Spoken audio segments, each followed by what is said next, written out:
This meeting of the Policy and Resources Committee. A number of important reports to consider this morning. Anticipate we will deal with the business in our usual efficient manner.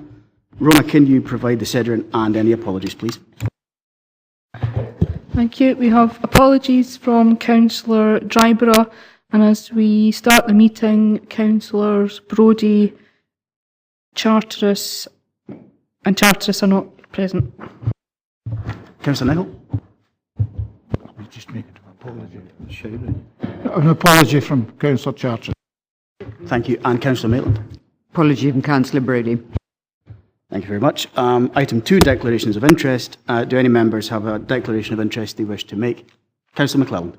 Chair, I'd just like to note that Section 9, that I was employed up until the 31st of January with a company that's been involved in tender processes and framework agreements, but I don't think it merits anything other than just declaring that that was a previous interest.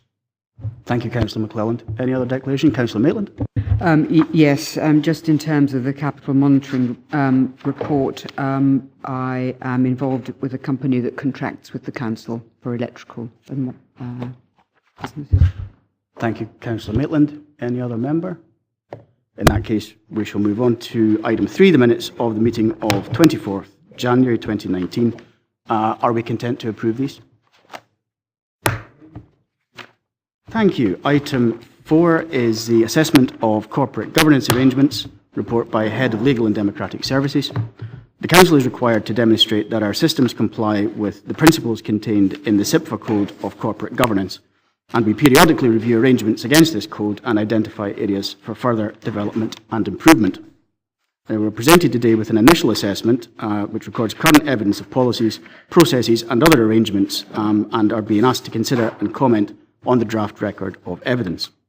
Officers advise that further consideration of this item will be taken at Audit, Risk and Scrutiny Committee prior to a further report on final assessment and an improvement plan being brought to this committee in June 2019.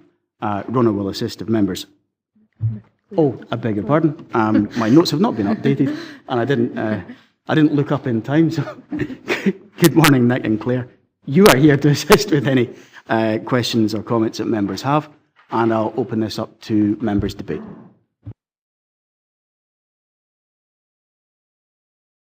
Leader. I just had one or two questions actually on the templates themselves. I presume some of these examples are not, it's not everything that demonstrates how we're doing it, they're just sort of indicative of how we're doing things. On page 18, it says Principle A and Sub-Principle, and this, respecting the rule of law, it's just dealing with breaches of legal and regulatory provisions effectively. I wasn't terribly sure how the council plan actually contributed to that.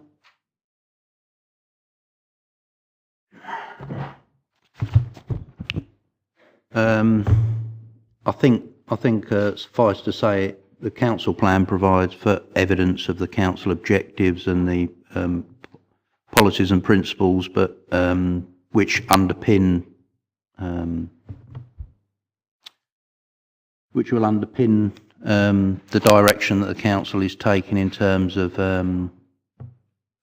I think I'm rambling a bit, maybe, perhaps. I thought that was how you dealt with breaches, and I wasn't sure that the council plan actually describes how you deal with breaches particularly. Obviously, it explains how we reach decisions, but when we actually, this is dealing with breaches of legal and regulatory provisions, which is actually a bit of a statutory function, I would have thought.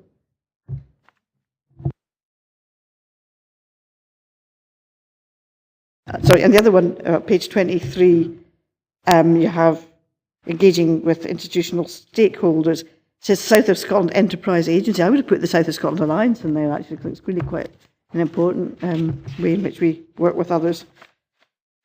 And where else was I? Yeah. I'll maybe come back to you on some of the others. I don't want to bore everybody with everything, but there were just one or two other things which I thought we could have added in there. There's one bit where the budget templates I thought was some way of how, it's a way of describing how we make decisions on budgetary matters. Now I can't, page 20 is providing clear reason and evidence for decisions, both public records and explanations. I actually think the budget templates are quite an important way of describing how we came to budgetary decisions as well. But anyway, if I can write to you. I think agreed, Leader, that it is an iterative process, and this is, if you like, the first opportunity members are having to look at the evidence that we're pulling together in terms of how we comply with SIPFA's code. And yes, certainly by the time it reaches audit and scrutiny later this year, then yes, it will be a much more comprehensive, and we'll sort of iron out some of those, the issues that members may wish to raise, or other areas of evidence that they might wish to think it would be useful to include. Okay, so those suggestions that Leader has made, I mean, we'll note those and look at those being incorporated. Okay, any other member? Okay, now, Councillor Nicholl. Yeah, I mean, I'm just looking at page 28, I think it is. Examples of systems, processes, documentation, other evidence demonstrating compliance. Are the figures that we're giving to, who is it, SIPFA, are they accurate? Because there was a claim that 1,000 people had filled in, they completed the budget online processing, and I've just received evidence before we come in today, it was only 710 people completed it. And so, you know, what figures are we giving to issue to the people to show compliance? Who would like to assist with that? I certainly would make the point that I would hope that all figures reported to any committee of the council are accurate. Certainly that would be the intention. Lorna, if you want to come in on that. So I'm not aware of the issue that Councillor Nicholl raises, but obviously we'll take that out of committee and come back and advise members on that matter. This isn't about an incidence in terms of numbers. The numbers are not here. It's more about the processes, the documentation, the compliance, etc., of approaches, strategies, rules that members have agreed in terms of how they operate. So it's that evidence. It's not submitted to SIPFA, but it is for us to speak to members at this committee and through audit and risk to establish, is this comprehensive? Does it capture everything? To allow us to make an assessment with audit and risk and scrutiny's oversight about an improvement plan for any gaps around that. So I'll take the other issue out of the meeting, but I'm not aware of the issue that Councillor Nicholl raised. Thank you, Lorna. Councillor Maitland. It was, I mean, I know I get another serious shot at this through audit risk and scrutiny, but I just wanted to ask and sort of alert other members to the issue of risks across partners. And I'm talking about particularly wearing my integration joint board hat, where we are, the council here is talking about internal audit and checking out our processes with respect to integration, whether that is actually working. Now, I don't see here, except in very broad terms, this is in page 53 of our papers, I see that there is a community planning risk register, but I'm not absolutely certain whether that would encompass the integration joint board as such, its risks. So if I could just put that in as an issue that I think we should maybe explore later on, and ask members to agree that we maybe look at that, particularly through the Audit, Risk and Scrutiny Committee. Okay. Can we have advice on whether that falls within the scope? It certainly sounds as though it would do, and therefore I think it would be helpful to look at. But yeah, I think that's certainly a sensible suggestion, Chair, and we have worked with colleagues in other departments to compile the various documents that sort of provide the evidence that we are in compliance, but certainly there's more work to be done, and we'll get into every corner and see what needs to be in here. Okay, thank you very much for that. Any other member? In that case, we shall move to the recommendations. Are we content to note 2.1? 2.2, we have certainly considered the record of evidence compiled and made some suggestions for further consideration. We're content with that. And at 2.3, note the assessment will be further considered by Audit, Risk and Scrutiny Committee prior to a further report to this committee in June 2019. And we're content with that. Thank you very much. Item 5 is the considerations in sale or transfer of council assets. Report by Head of Legal and Democratic Services.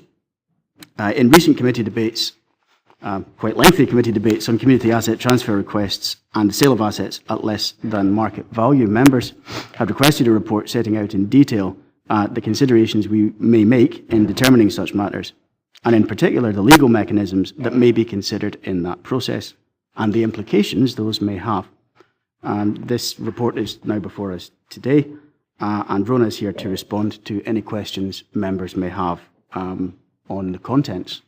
So with that, I'll open up to members' questions and debate. Councillor McClelland. Thank you, Chair, and thank you very much for the paper. The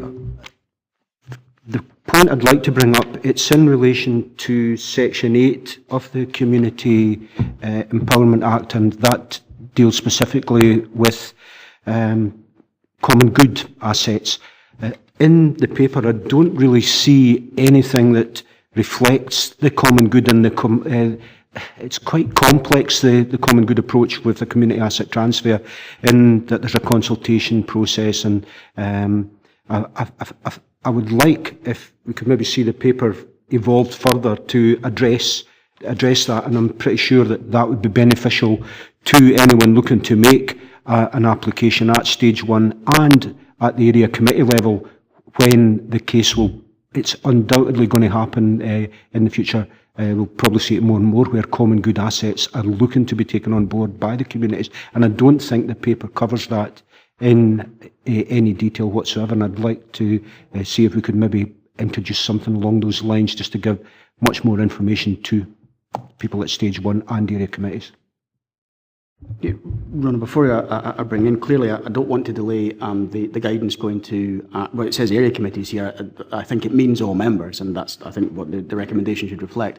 I wouldn't want to delay that guidance being issued, but I wonder whether reference to common good and the situation with that might be included in the guidance when it's issued. But I'd bring Rona in for clarification. Yes. Thank you. Yes, and thanks for your comments, Councillor McClelland, about common good. I think it's a really good idea that we should address common good, because you're right, it's a very complicated area, and you've got consultation not just to do for releasing for the cap, but for the common good. We got some advice from council on that, so I'm happy to try and put that in a readable form and incorporate it into the guidance. I was going to suggest that we might produce some sort of pamphlet or document for members that would just put this in a way that can easily be referenced before committees. That can include common good in that. The other thing new things crop up every week. There's also the difficulty of existing title conditions. There's a piece of land that we're dealing with in Dumfries where there is a condition in the title that it can't be built on, and the community group do want to build on it. So I think there are questions there for us. Is it the group that goes to the Lands Tribunal with that, or is it the council, and who bears the costs of freeing up the titles conditions? So I think it's an evolving story, and we've got a lot to think about in the future as well. Yep, I think I would certainly welcome that. In terms of it being issued to all members, and that'd be valuable. Councillor McClelland, did you wish to come back? Just coming back on the same point, and it's in relation to common good again, that at a common good subcommittee we've started to see valuations being brought in of the various common good assets, and again that has to be part of the process, because we will have a number of common good pieces of land that assets have been developed by the leasee. And I don't think it necessarily follows that the valuations that's maybe being highlighted at common good takes into account that the developments on the common good land have actually been undertaken by the leasee, and they're probably, I would assume, they're the asset of the leasee and not the asset of the common good, because the common good is the land. So there's other complications that I think need to be thoroughly addressed, and I'm really trying to highlight as much as possible in this pamphlet that we really need to help to support any applicants and area committee. I very much take the point, and I suspect that the more of these that we consider, the more detail we're going to discover as we go along. It is, I think, by definition, an iterative process. But very grateful that the issues have been highlighted, and I think that we can reflect them in the guidance for all members. I think that would be very valuable. Councillor Carruthers. Thanks, Chair. Just, when I was looking at this report, I think Councillor McCallum brings up some relevant and important points, but just to make sure that I'm on the right track, because look at the purpose of the report, to provide information on the legal mechanisms available to members, and it goes on. So when I read this, I thought, okay, that's good. We see the information. We've had queries in the past, brought up full council policy and resources, different service committees, so on, and even area committees. So I thought this kind of was outlining, actually, and reassuring some of the members that actually the processes are there, and we're actually on top of it, and we're looking at, and we have got clear due diligence in place. We understand we have got clear policies and strategies in place in which to transfer land. This was just a couple of things that it was looking at, round about the reassurance, round about best value, and so on and so forth. Are we achieving that? Are we doing it in the right way? I thought, so when it comes to common goods, I thought we had a clear process in place, because ultimately the sheriff may well decide. And I've seen that before. Again, I've not seen it for maybe 2 or 3 years now, but I've seen that before. We've agreed it in the past. So I would look for reassurance that that is the case. We have actually got them processes and procedures, well, there's procedures in place, but this was as much to get information and alleviate any concerns that particular members, I think, in this room had raised previously. I certainly take on board the point. I mean, it was in no small part, I think, to avoid the risks that I certainly believe we were in danger of running, where we were looking to impose legal conditions at a Policy and Resources Committee meeting at the very end of a process. And we were doing it off the cuff, which I'm not sure is necessarily the safest and most reasonable way of taking these things forward. Also important to remember that anything that we do in terms of determining community asset transfers can be appealed to Scottish ministers. So we wouldn't necessarily want to impose a condition that we thought was reasonable when it turned out not to be the case. So in no small part, that was another principle for bringing forward the report. The processes already exist. Another point I think I would want to make in this is that there is, I think, probably more of an onus upon the area committees to scrutinise the detail of the community asset transfers that are coming up before they get to this committee. So effectively, we are the end point of the process, but a great deal of the detailed work has already been done. And the questions that members quite appropriately raise here are always capable of being answered. So I think those two are important points that I would want to bring up, very much in tune and in line with what you've already suggested. But unless officers wish to add anything to that, I ought not to answer for them after all. However, Councillor Campbell.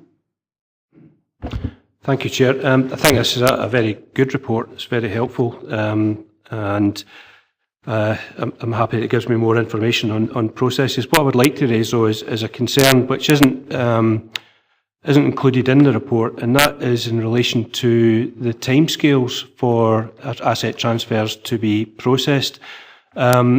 It can cause a lot of frustration amongst community organisations who are relying on funding grants which are often time-bound.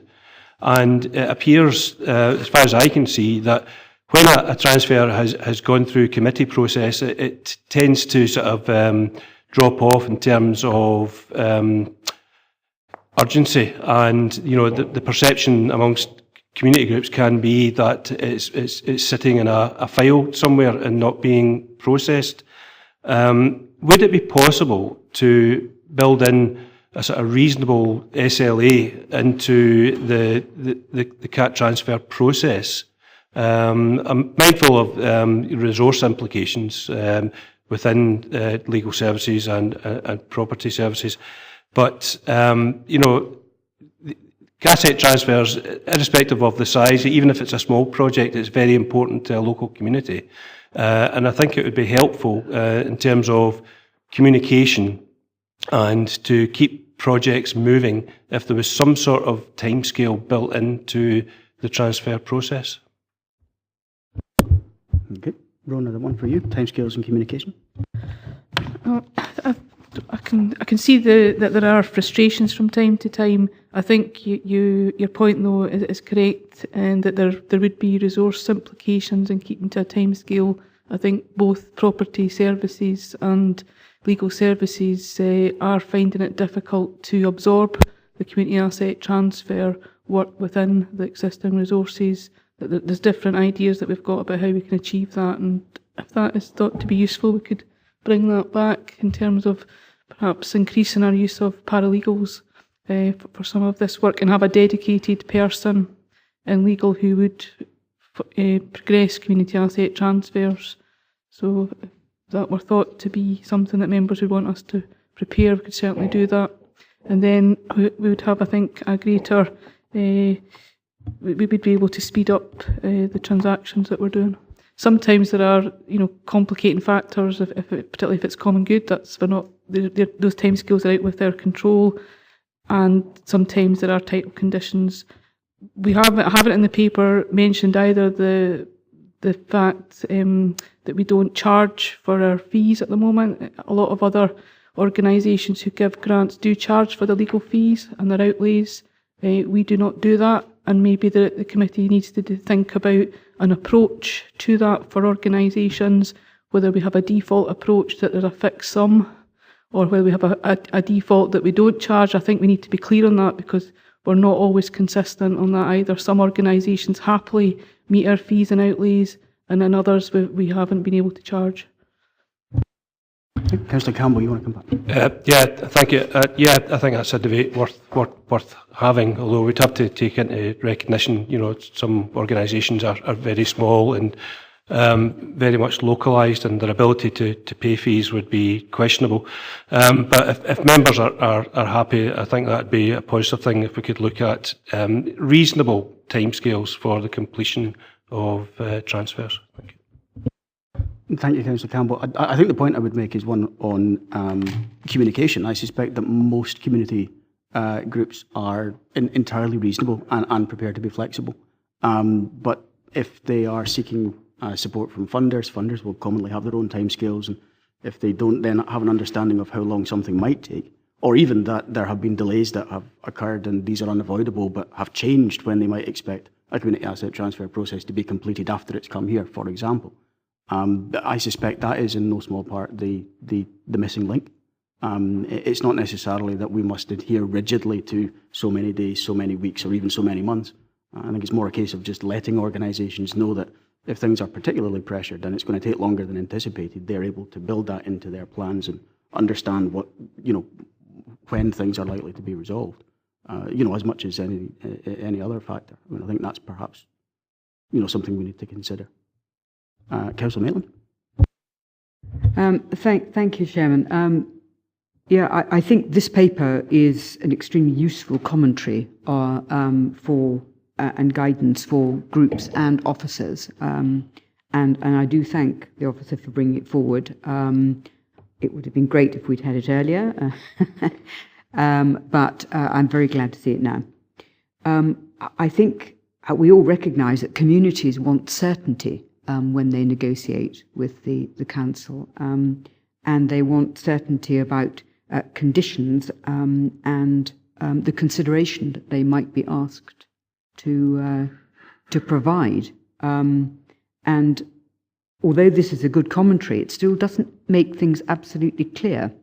And I'm just wondering whether the contents of this paper then actually translate into policy on our policy on community asset transfer. And I don't know whether we need another paper to that effect, because although it's a commentary, it doesn't actually say what we will do in terms of black and white. I think the summary at 8, I think it's at 8, is helpful. You've got 4 bullet points there, which could be considered, and I think that's, again, useful. But it hasn't actually translated into something that this is what will happen. I think we probably need to bear in mind that while we make the decision over what happens with the asset, that is to say at the end of the process, the policy in regard to community asset transfer is actually the property of Communities Committee. So there's a curious mixture of our shared responsibilities in that regard. So that one would be one, I think, for Communities Committee to consider, even though we are the people who make the decision over how or whether the asset is ultimately disposed. So I'll just flag that one up. I suppose the only other thing that I'd suggest is that we must be careful not to be too prescriptive, because no community asset transfer will be the same as another. The nature of the building, the nature of the nature of the community asset transfer body, I think will all be entirely different. So what is right for one might not be correct for another. However, seek officer advice on that. I think it's perfectly possible to have a policy, but as the Deputy Leader said, there would have to be given that you'd be able to deviate from that policy when you look at the individual circumstances of a case, because that's certainly what's required from the community asset transfer legislation.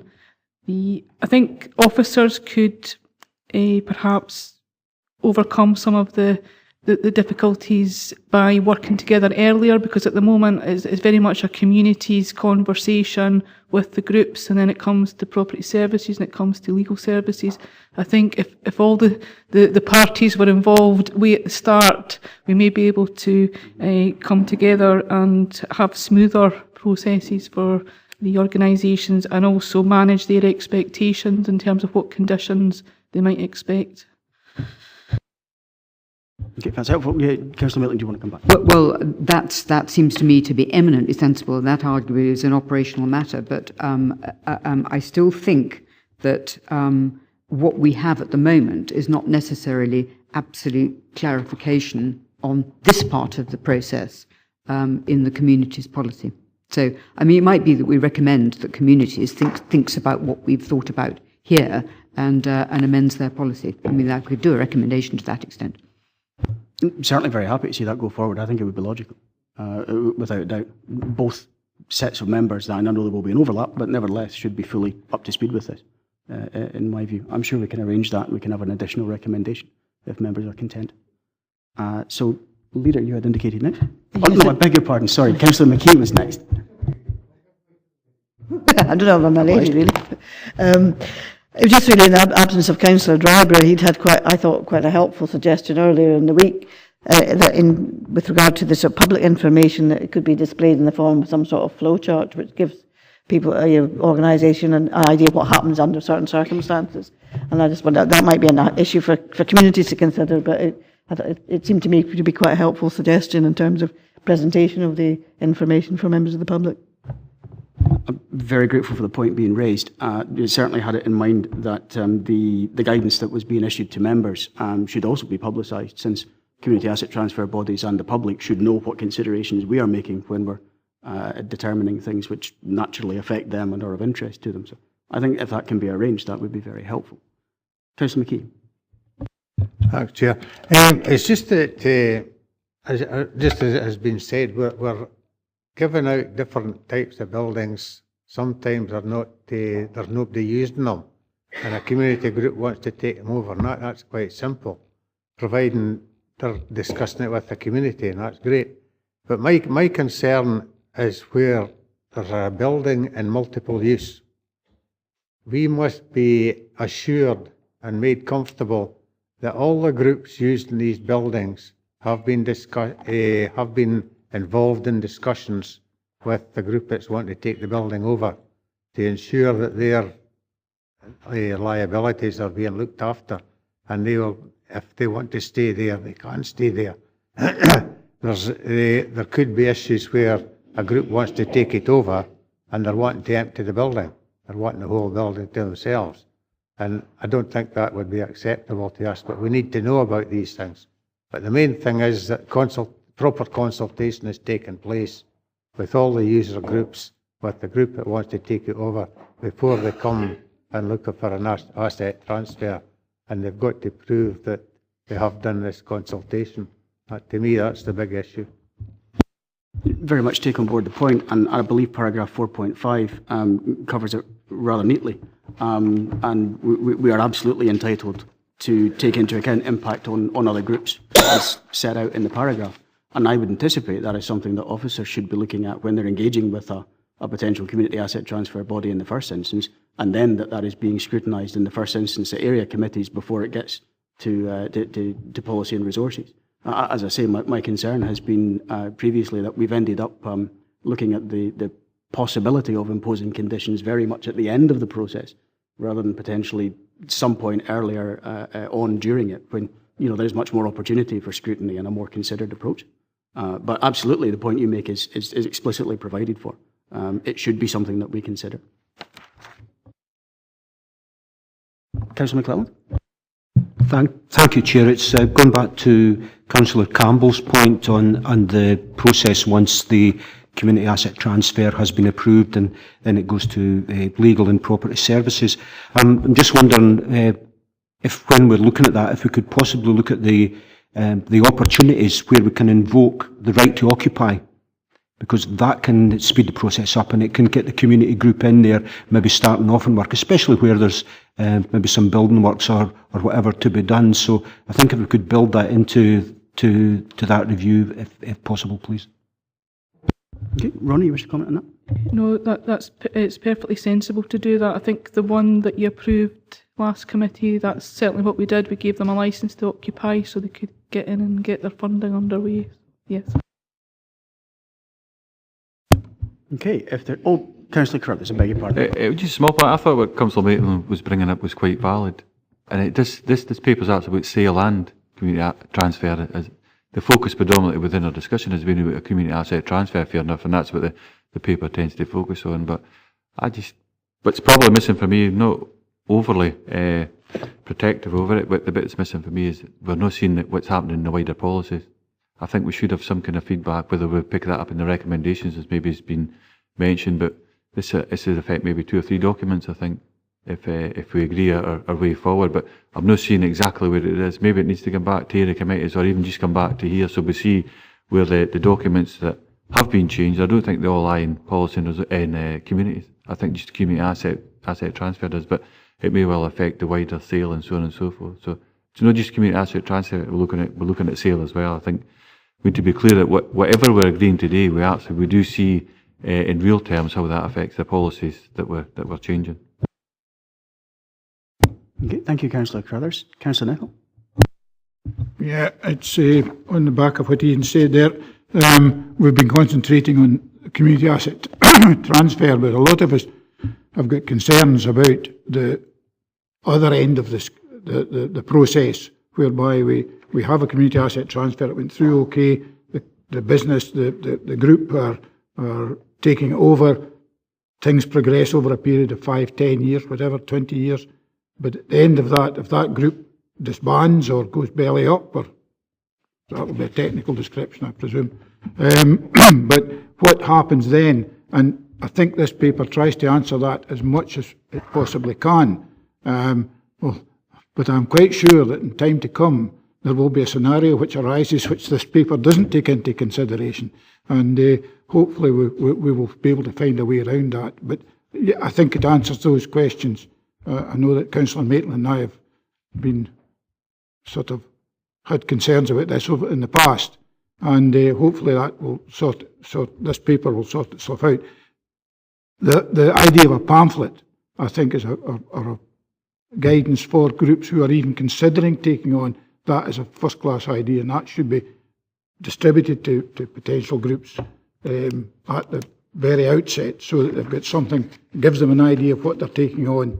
And that should include the end process if they fail to reach a satisfactory conclusion in 10 or 15 years' time.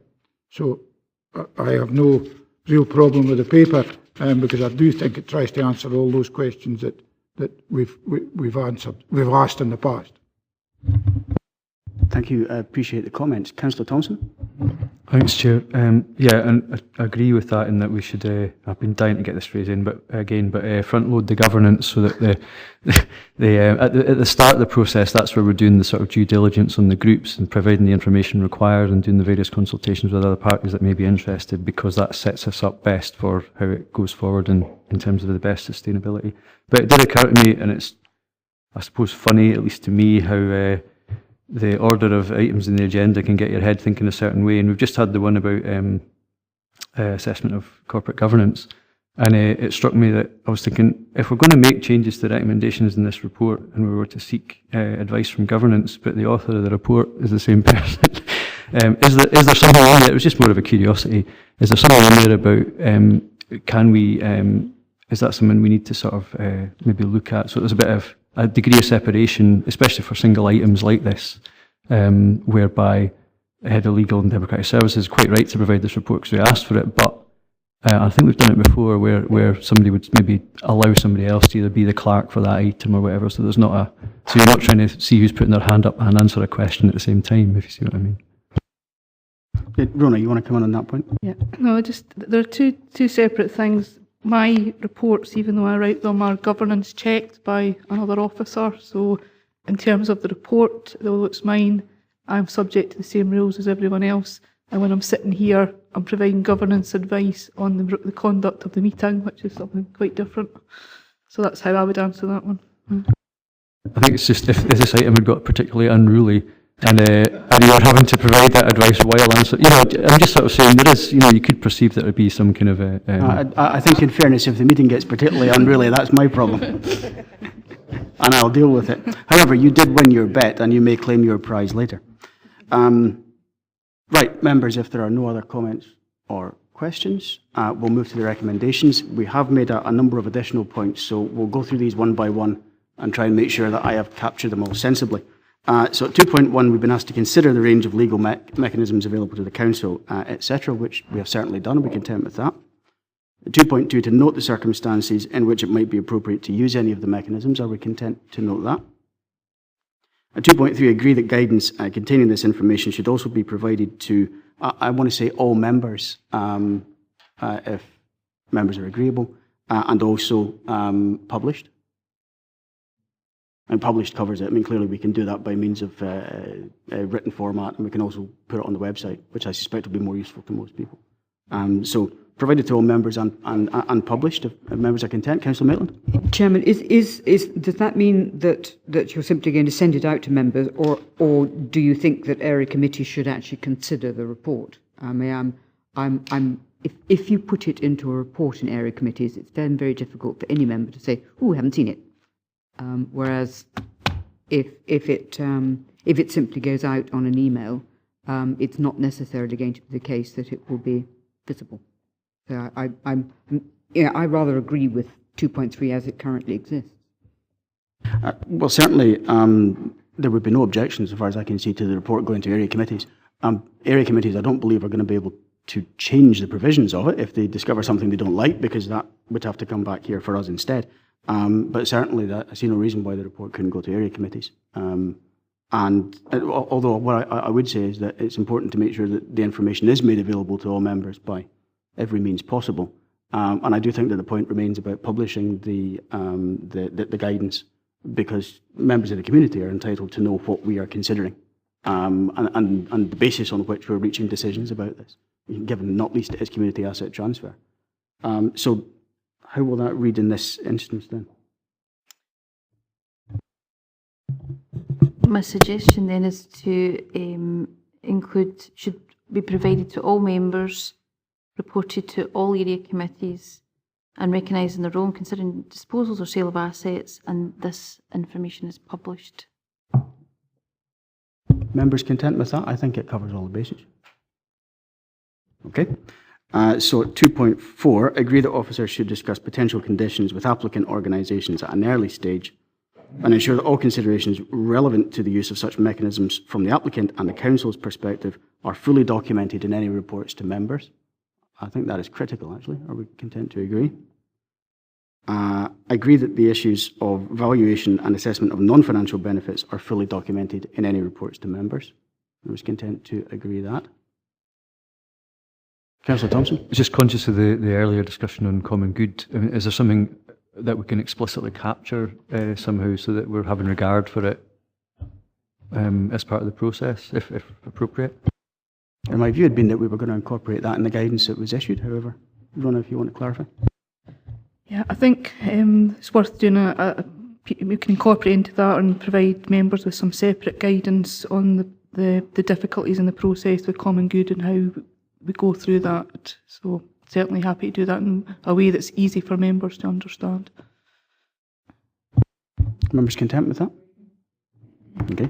And then we were looking at, I think, additional recommendations. Lauren, I think you've been scribbling furiously. Can you assist with wording?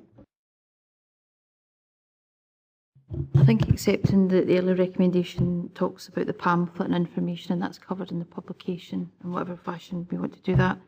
There was a discussion point from Councillor Campbell about requesting more information around communication and timescales and expectations for community groups in terms of the Council's response to those matters, and for that to be brought back to this committee if it required further resources. And I think that would be an assessment to be made and brought back to officers.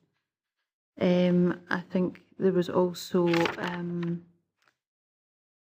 a point that was broadened out by Councillor Maitland and Councillor Carruthers about the impact that this information and elaboration will have on not only the community asset transfer policy that sits with the Communities Committee, but any other associated policies, including, I would imagine, the disposal and acquisition policy, to make sure that it's clarified in there and that information is linked to all of these, and that potentially some either a report back to this committee or some advice back to members of this committee to catalogue that so that you can be assured that that work has been done and carried out, and that assessment is made across all the strategies.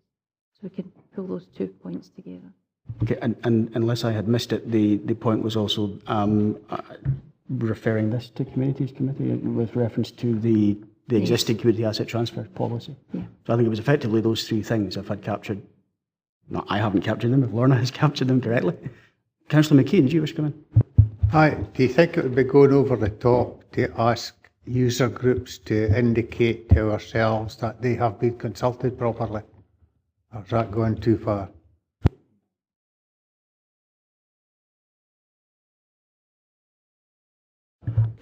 I would consider that to be a matter for, firstly, the area committee to ask when it's scrutinising the community asset transfer request at that stage.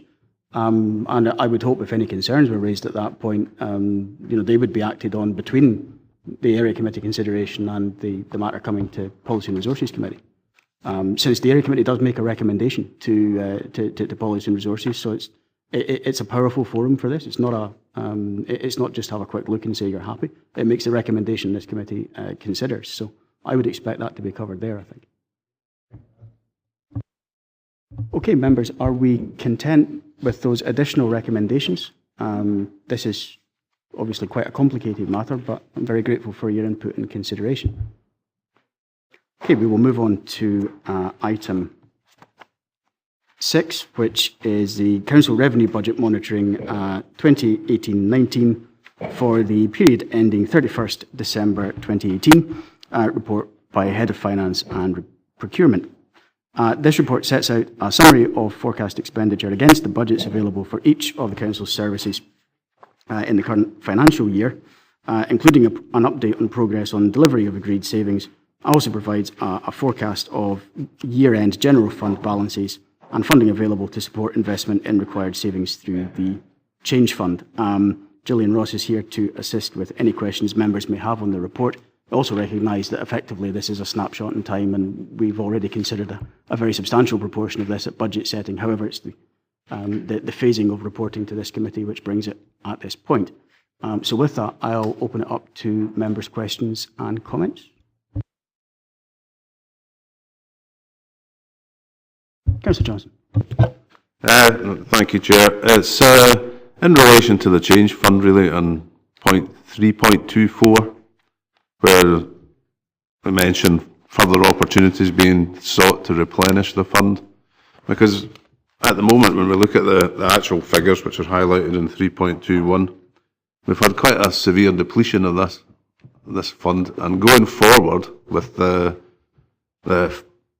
expected budget situation coming up, I think we are going to need some funding to carry forward some of our efficiency plans. And what do you think the likelihood is of achieving that and being able to replenish the fund, because it's went from 3.488 million at the start to 1.245.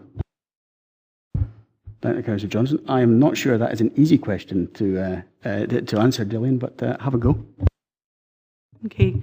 What I would say is that we're probably not in a very different situation to what we have been in prior financial years, and that what we tend to do is utilise the significant majority of the change fund during the year, and then through the year-end opportunities as we wrap up the accounts, we look for opportunities to further replenish those, and those will then come forward as part of your year-end outturn report to Policy and Resources in June.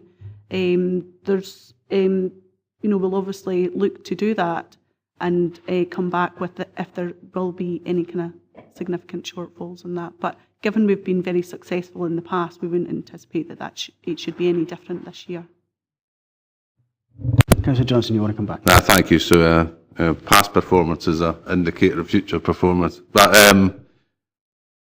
part of this comes back as well, I think, to sometimes we put in expected savings from ERVS and things, and there's always a time lag, and how much of the time lag is resulted in the 0.745 that's highlighted in that, because every year we put in savings figures, but we know we're not going to be able to achieve it. We're not going to be able to restructure and change the workforce on day one of the financial year. So is that something we should look at in the future? Gillian? I think, as you point out, the 745,000 shortfall in savings is primarily in respect of two savings, the supervision and management saving and the admin review savings. Now, there has been a little bit of a time delay in relation to those, which makes up the 745, but I think we've taken that into account as part of the new budget.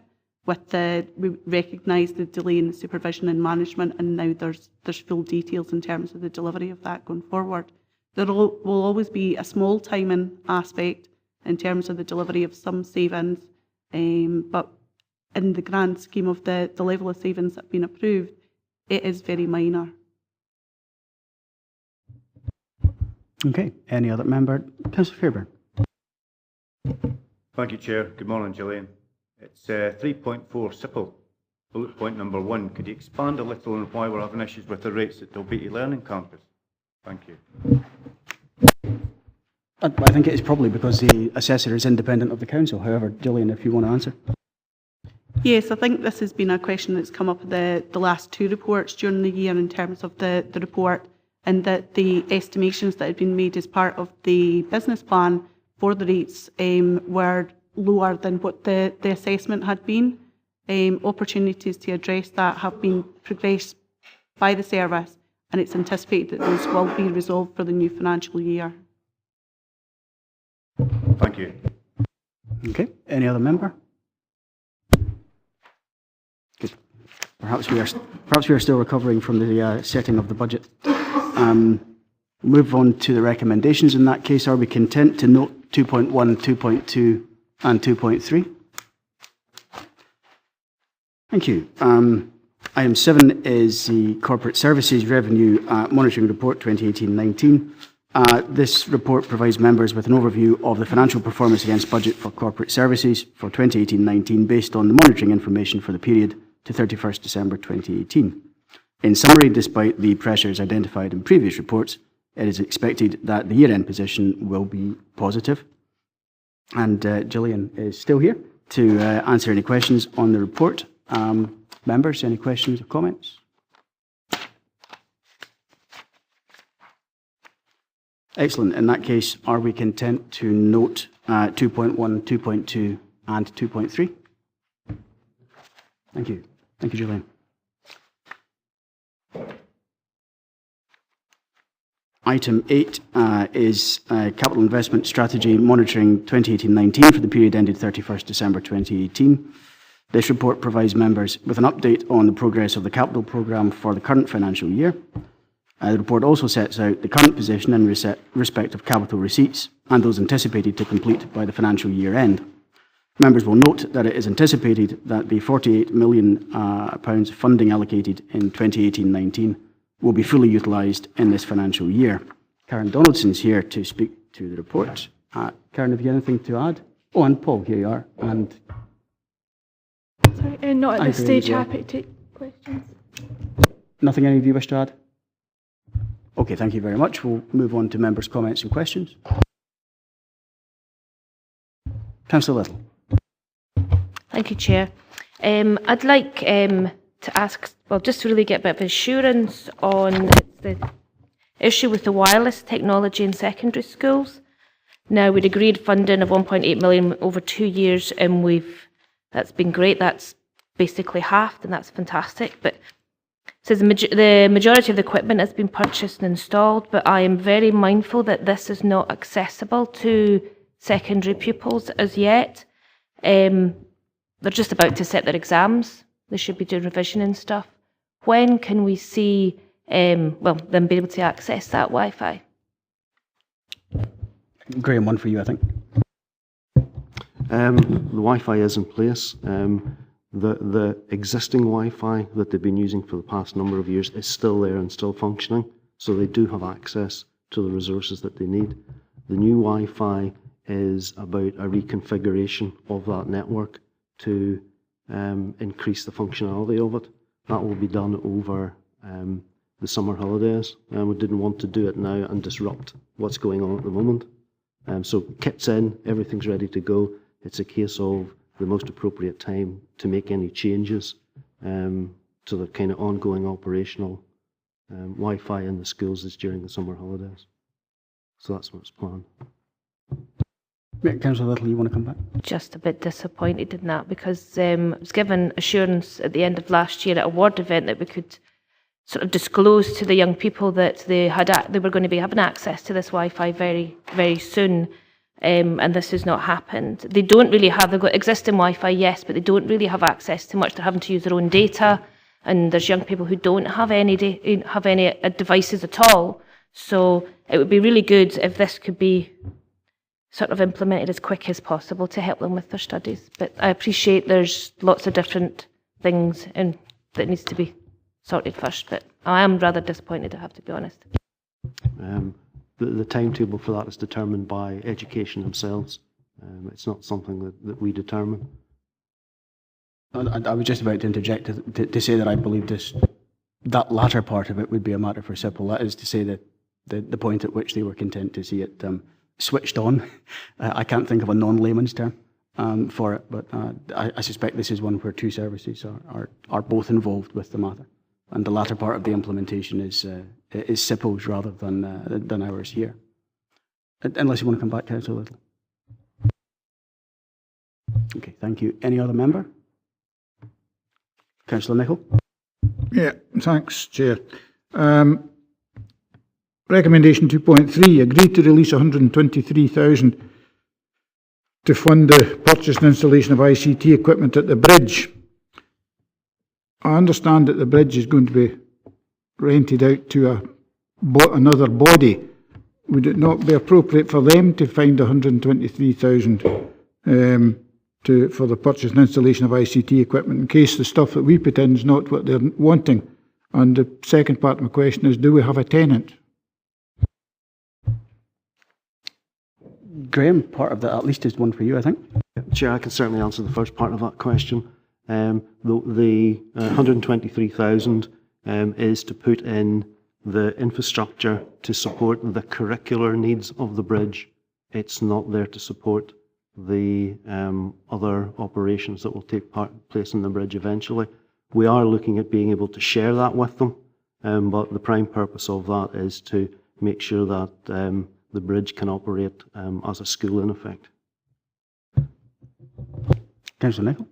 When somebody says they're going to share something, that usually means that they're going to pay the other half of it. So is this the half, or is this the whole of it, the sum that's needed? Are we able to clarify that? Sorry. Yes, the 123,000 is for the curricular implementation in the bridge. Do we have a tenant? No, I'm not certain that anyone here is able to answer that question. I'll just check. I suspect perhaps one for the Acting Director, SIPL. if you're content with that for the time being. Councillor Carruthers? Stimulated curiosity. When I read this paper, I know Graham's touched on it already, but the 123k, a lot of planning work went into Dumfries and Galloway. Just want to help why this was missed. Was there a particular reason? Was it an oversight or what was it? That's what it seems like when you read the paper. It's what sprung to my mind.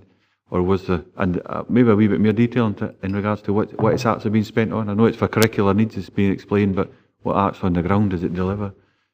So 2 points here. What does it deliver? And was it an oversight? Because there was a lot of planning went into DLT, and this seems to have just been missed. Okay. Can anyone assist in that, please? I suppose in the first point of your question regarding was it an oversight, to clarify, there was IT costs built into the initial project of the bridge, but these weren't sufficient when the final sort of costings came through. And I suppose, as members are aware, we do have the contingency fund is set up to deal with these sort of unexpected or additional costs that are not foreseen, and that rather than building contingencies into the specific project budgets, it is set separately to give members the overview of when sort of unexpected costs arise. So while there was IT provision and initial costs, it just hasn't been sufficient to cover the full extent of the works. Okay, Councillor Carruthers? Important second question as well. What did it actually deliver other than just the kind of broad terms of curricular needs? Graham? Chair, the 123k saw the internal cabling of the building completed and the provision of full coverage Wi-Fi within the building. Okay, Councillor Johnson? Thank you. Given that this is a 10-year capital investment strategy, and I think it might be at the similar ward event that Councillor Little mentioned, that we were asked about the second phase of the Dumfries Learning Town, and I don't know if this is for this committee or not, but there's no mention of that obviously in this strategy, and I think my last information I had was we were pursuing a Scottish Government funding, or so just a wee bit of clarity about that. That's all. Leader, I believe you can assist with this. Just a bit of an update on that. Oop, my name's fallen off. The Deputy Leader that I met with the Deputy First Minister, who was also, of course, the Cabinet Secretary for Education, to have some discussion around part of some of the things that have happened in North West Community Campus, but also to have some discussion with him about the future possibility of funding. Now, there won't be funding available until 2021, but the good side of it was that I felt certainly that the Deputy First Minister was quite sympathetic.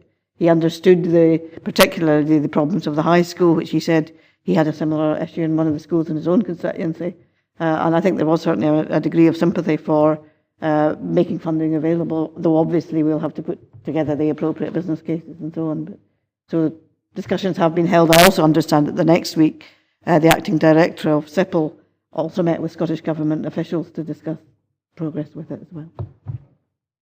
So discussions are ongoing, but clearly the level of Schools for the Future money, a new round of Schools for the Future funding, will be very important for the affordability and of the overall project. But I think it was very clear from the meeting that we had that what we are looking to achieve in phase 2 is very much in line with what the government's prepared to fund. So that is at least a start. However, the existing programme is fully committed, so by necessity we have to wait for the new one before we're able to access the sort of funds we're going to need for phase 2. I hope that is helpful. Thank you very much for that update. It is something that we get asked questions about quite regularly, so it's quite good to be kept up to speed. Councillor Fairbairn? Yeah, thank you, Chair.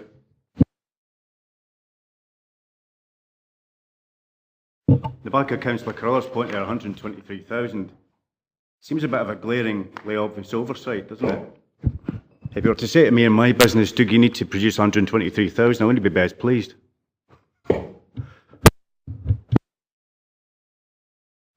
Not the comment. Any other member? Councillor Maitland? Well, since we're majoring on this, I was just curious when I read this, and I asked my fellow member in D Ward, the different treatment between the overspend with respect to the boilers when the EU changed the goalposts and demanded a different and more expensive sort of boiler in the Kukubri Art Gallery. And that's treated as an overspend. But when we get an IT cost where the budget is insufficient when the costing came through, suddenly it goes into an agreed priority project contingency. And I just wondered how that treatment occurs. Actually, I think it's a deal more straightforward. It simply reflects what we called different projects at different times. But I'm happy to be I'm happy to get some clarification on that. Paul, you are coming to assist, I believe. Yes, thanks. Just to clarify, the actual source of the contingency funding within the programme, it's 5% of each priority project that members have agreed. In terms of the Kukubri Art Gallery project, it had actually utilised its full contingency amount, and the overspend that's presented is amount over and above the use of that contingency. The amount that's been put forward here in relation to the bridge is within the 5% that's been set aside for that purpose. Your answer was much better than mine, Mr. Garrett, and not for the first time. Councillor Nicholl, you were indicating again, I believe. Yeah, thanks. It's partially on what Councillor Maitland was talking about there. It's just the Kukubri Art Gallery. It says here the current projected overspend is 317,000. Does that mean it's likely to go higher than that? And if so, how much? I'll take that one. Probably just my word, and obviously we're not anticipating it to go any higher. We're confident that is the final figure. It's just that obviously the final figures aren't actually sort of presented until year end, so that's probably just for my thoughts rather than anything to worry about. So that one really is a question of language. Right answer to the wrong question, or the other way around, but nevertheless. Any other member? In that case, we shall go to the recommendations. Are we content to note 2.1 and 2.2? Are we content to agree 2.3? And to note 2.4 and 2.5? Thank you. Thank you all for your assistance. Item 9 is the Procurement and Commissioning Regular Update, financial year 2018-19, Quarter 3. That's 1st October 2018 to 31st December 2018. This report provides an overview of the key procurement activities delivered during the third quarter of this financial year. It also highlights key procurement activities undertaken and identifies any issues and risks relating to procurement activity during the reporting period, and provides details of forthcoming tender opportunities as well as planned supplier engagement events. Karen Scott is here to assist with any questions members may have on the report. Karen, is there anything you'd like to add? Okay, we'll go straight to members' questions and comments. Councillor Nicholl. Thank you, Chair. I'm delighted to see the trend in 3.2 for the increase of local supplier spend is up. I'm just disappointed that it's still so low, or that we started from such a low base, should I say. And I would like to think that we could find suppliers locally at a competitive price and with a bit of persuasion that could up that percentage from 33 to 53, if that was at all possible, because it would help the local economy, it would help local jobs, it would be a fantastic improvement to our local area. I certainly agree we should be spending as much of our money as possible locally. But Karen, perhaps you want to comment on the overall picture?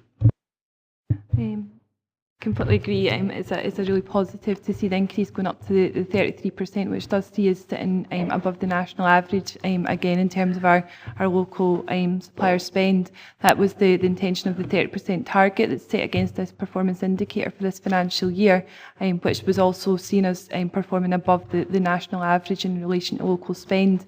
One of the things that we've been discussing through workshops, through the scrutiny review that's ongoing at the moment and will be presented to full council later this month, has been around how we're not able to capture within these performance indicator statistics, where we've got, for example, care homes which are owned by a national company. However, the care home itself is within our region, there is spend within our region, and there's employment within our region, which is obviously the key driver in what we're trying to achieve with that economic growth, but isn't truly reflected within these performance indicators, because ultimately we're reporting on where the spend actually goes to. So whilst I'm keen to see that continuing to rise, I think we just need to be careful in terms of how much further that can go. So targets of 53% would probably only be achievable if we were able to capture where we were getting that secondary spend as well. Okay, thank you very much for the clarification. That's much appreciated. Councillor Nicholl, you want to just come back? So a company like a care home which is nationally owned or a national company, their percentage that we give them, the money that we give them is not counted as local expenditure. Karen? No, the way that we calculate local supplier spend is based on where the actual invoicing address is and the actual head office of the owner of the company. So the data analysis tools that we use are consistent with those that are used across the rest of Scotland. And so for that reason, that's why we continue to report based on the actual headquarter address of the company who's actually the official owner. Okay, you want to come back? Thank you, Chair. So it's a postcode lottery thing, really. And is that a national, do all other local authorities calculate their local spend in the same way? Yeah. Sorry. Yeah, all others are calculating it in the same way. However, other authority areas can benefit where, for example, the Lanarkshires, where they've got considerable big business parks, then obviously a lot of construction firms may have a local presence, but they'll have their head office in some of these areas. So some have a kind of benefit of that then compared to others. But yeah, I'll do it in the same way. So I think perhaps important to emphasise, and you've hit on a useful point, Councillor Nicholl, whether you meant to or not, because if we are performing above the national average, when that is even in the face of that natural unavoidable imbalance in terms of HQ postbox addresses, then actually that is rather good, I would have said. You needn't answer that as my opinion, but I think it is worth noting that actually that is rather good, given that big companies are commonly headquartered elsewhere than in Dumfries and Galloway. Councillor Carruthers. Thanks. So I think I agree with Councillor Nick in regards that we should always look to better ourselves. We absolutely should, but I think you're absolutely right in regards to we're doing absolutely well. We're doing really well. We've discussed this. I'll keep my powder dry, I suppose, until 28th of March, because I'll maybe say a few words at that point. It's already been referred to the committee. The Audit Risk Scrutiny are doing a review on that, and we'll report to that full council meeting. The only one thing, small thing I would say in regards to that is that I do believe, so we've seen an improvement, so we look at it here, policy and resources, and it's quite important that we do, but scrutiny, so there's another committee looking at this as well, so there's a greater level of scrutiny, emphasis, focus on procurement, and has been for about maybe 14, 15 months now. I think that has part to play in regards to the improvements. Maybe wrong with that, but the proof of the pudding will be in the eating. So hopefully, as we do move forward as a council, at some point in the future, we may develop a committee, a board, whatever it may be, but in regards to but have a greater focus rather than just it is important. We do see it here, we do get the chance, but I would have I've got a great feeling, a strong feeling that actually the more focus you put in this on this particular subject, the more benefits. So we can foresee the change in statistics in regards to care homes. So that'll be we'll see that. So we'll see an improvement again. But when we get all these wee bits ironed out, then it's the progress beyond that point. I think that'll be our benchmark, and we will be well above the Scottish average. I think it's an excellent report, but look forward to any potential future improvements that we may be able to make after the 28th of March.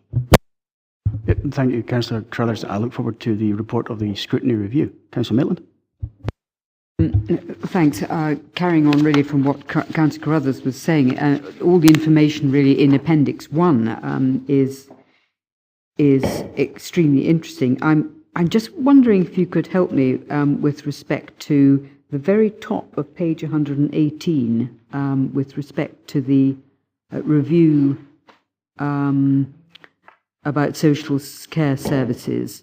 Could you possibly just expand a little on what that is and what the implications are, if any, to other committees? Karen? One of the changes we'd made over the last year was in relation to automating the population of our contract register. That did see some improvements in that. However, we've started to rely upon that automation, and what we're finding is that for not all contracts it's mandatory to publish an award notice. That would only apply to regulated, and obviously the care contracts in particular go through a light touch regime, and therefore there's fewer of them that are actually regulated. Therefore we've not had the same obligation placed on us to publish the award notices that supports that automatic population of the Council's contract register. So we have been trying to dedicate some resource to improving that, and that's allowed us to also see that increase in reported spend on contract for care homes, or care sector, sorry. Councillor Maitland. That's very helpful, because we've also been talking about the contract register and how important it is to have all the information down, and I know that Karen is trying to get that more meaningful and better populated so that everybody can see what is actually spent. Thank you. Councillor Campbell. Thank you, Chair.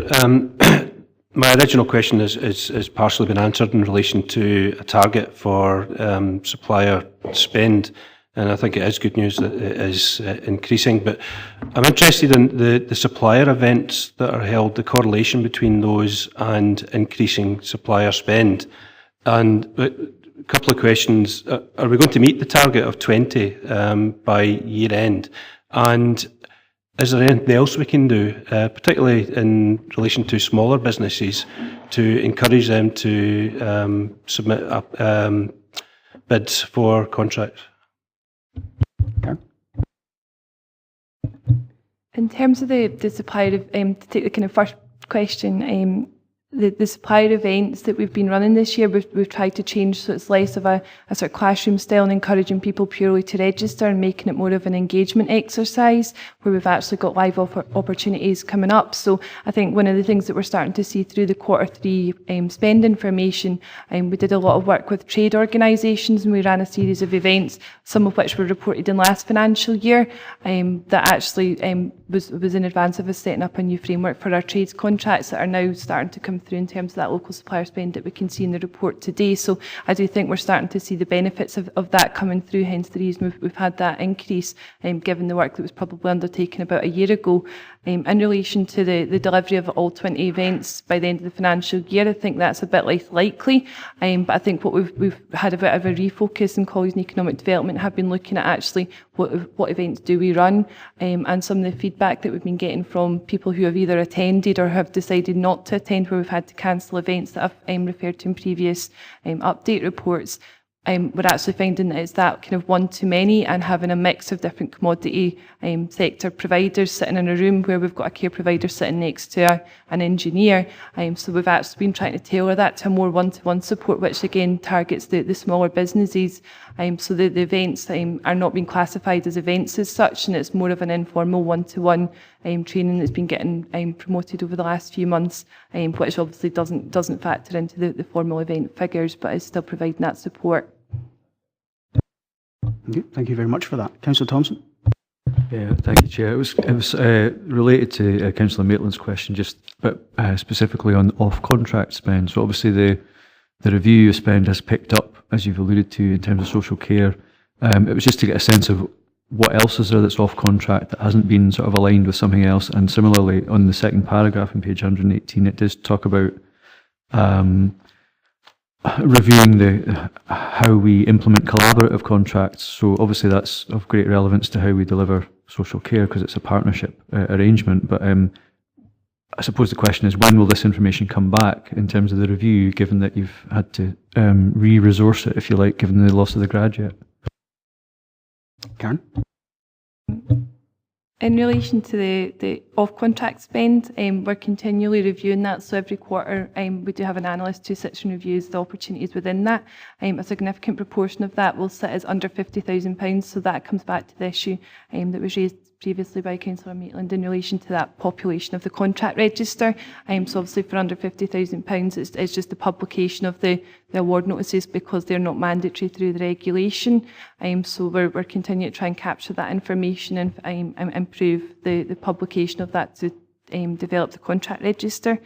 In relation to the review of implementation of the national contracts, that has been reprioritised across the procurement team to deliver that as part of the within the existing resource, and that will be outcomes of that will be part of the annual report for procurement as well for this financial year to show the savings that are being achieved and the impact that that's having. Thank you. Councillor Little. Thank you, Chair. On my question, probably just a little daft one. Sorry to add to all your questions, Karen. It's about, just to understand, it's on page 117, the tender route, and it was just really understanding phrasing. It's framework call-off. Now, I have my own understanding of what this could be, but just wanted to know what the interpretation was, just to fully understand it. Obviously, it's used for a number of different contracts within that table as well. So where we're talking about a framework call-off, that is generally where we've got a national framework arrangement in place with multiple suppliers, or it may also be with a local framework in place with multiple suppliers. And so we're looking to use a pre-agreed contract. The procedure that we follow behind that will vary for each of those contracts listed. So sometimes that may be to reopen that competition with those that have already been appointed to that particular framework, and what we would refer to as a mini competition. Alternatively, if we've got sufficient information within the framework in terms of the commercial and quality offers, then that may allow us to ascertain who's best value for the council and direct award on that basis. That makes sense. Not sure if I'm any clearer. Yeah, it seems quite complex, but no, I do understand it kind of falls into what I thought. But thank you. Okay, if there are no further questions, although actually there maybe is a thing about glossary there actually, just in terminology, might be worth us bearing in mind. Because I recognise there will be members who have done a great deal of in-depth work on this, but naturally there will be a variation across the county, so plea for that to be taken into consideration, I think would be useful. Councillor Carruthers? Just a small point. I mean, when I read framework call-off, just framework agreement was what came to mind, and that's quite broad, isn't it? I mean, it is just a framework agreement, whatever size and scale that may be, whether it's a repeat mini competition, but it is just a simple framework agreement. So, I mean, fair enough, I got the clarification in regards to that. But I mean, I was a wee bit unsure when I first read it, but maybe you're correct when you're reading it for new. Probably reinforces the argument to have a focused, even subcommittee or this committee to have a clear professional look in regards to members and focus on this particular subject matter. I admire your consistency, Councillor Carruthers. Shall we move to recommendations? Are we content to note the update as contained in appendices 1 and 2? Thank you very much, members. I have no urgent business, so thank you very much for your attendance and contributions.